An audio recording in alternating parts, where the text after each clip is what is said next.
Hello and welcome back to another video after a long time. In this video I want to talk about why you can actually experience enlightenment through psychedelics, why it's actually possible to have an enlightenment experience, and why it doesn't matter when people say what you see on psychedelics is just a hallucination and not real.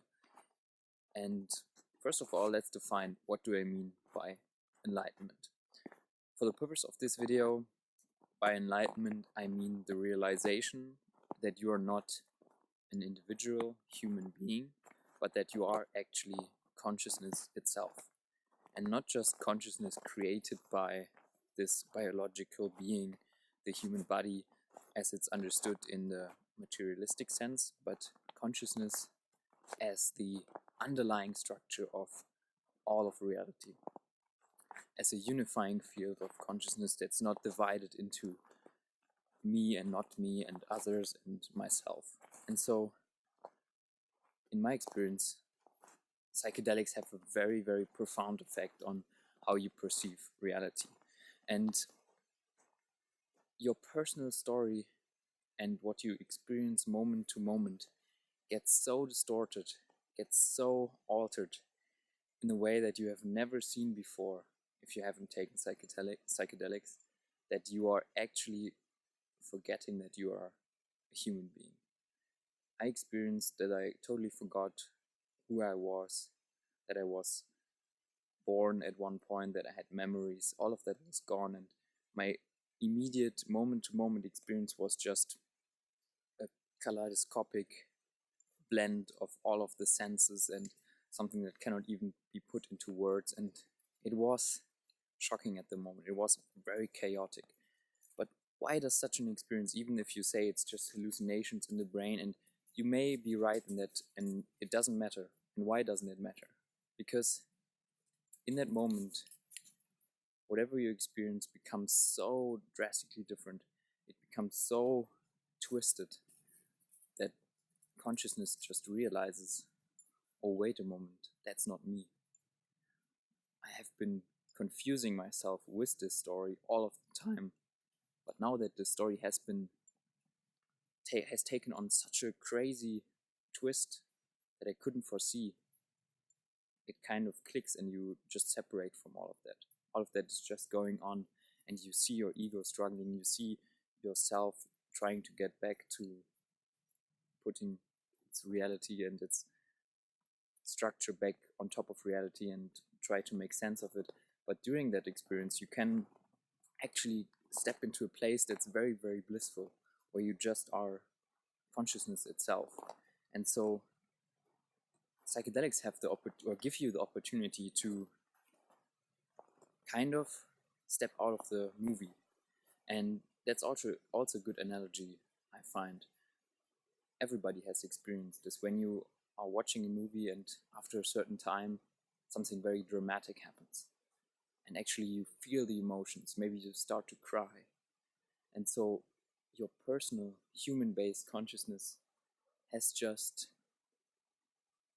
put itself so much into the story of the movie that actually you have forgotten for a moment that it's just a small screen in your visual field that's giving you this story, and that you are not really in the story. But in that moment, you don't want anybody to tell yourself, oh, it's just a movie. You want to be so engaged that you actually feel the emotions of the people in the movie. And that's really what like actually makes you feel the emotions, that you lose yourself in the movie. And imagine yourself as a human. In your own personal life, you have never actually stepped outside of your experience. At least you don't remember it, because remembering and all of your memories are just another function of your human existence. But psychedelics, when they come into the picture and you take them, they actually give you the opportunity to experience kind of a movie that is so different that for the first time you actually realize that you are not any one piece of the movie. It's kind of like switching channels when you move from one movie to another, and for that brief moment it's like you have to engage, you switch the channels and you realize, oh, I'm just switching channels here on the movie screen, and I'm not actually in the movie. And that is what psychedelics can do. And so it doesn't really matter if what you take and experience is really something that's in reality or it's just something happening in the brain.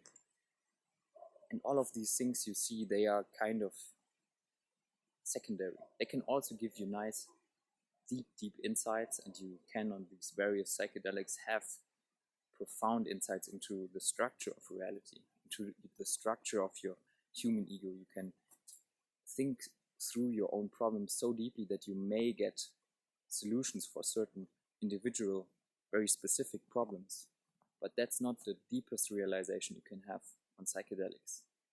Really, the most profound insight you can have is the one that you are the totally separate, or not separated, but the totally undefined or undefinable consciousness that is underlying all of these experiences. That is really the basis and foundation where all of this play is happening in.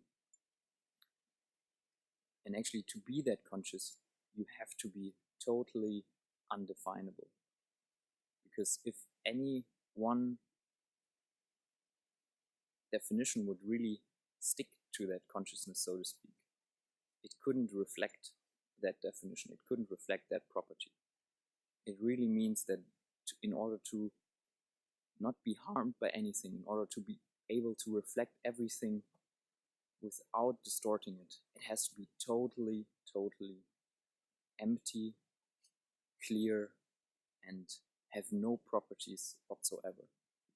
And you can step into that, as strange as it sounds, but during that totally chaotic, maybe terrifying, anxiety-producing experience of the psychedelic, you can have that realization. Because the thing that the psychedelic experience happens to is only the story of the ego. You will realize that you take the psychedelic and you haven't really taken it. It's just something that is part of the story when you look back out of that psychedelic experience onto your sane experience as a human being. And yeah, that was my insight so far into the experience I wanted to summarize from my psychedelic encounters, and why you can really have a deep, profound awakening through psychedelics. Thank you for watching. I would like to hear your opinions. Please leave a comment, and see you in the next video. Goodbye.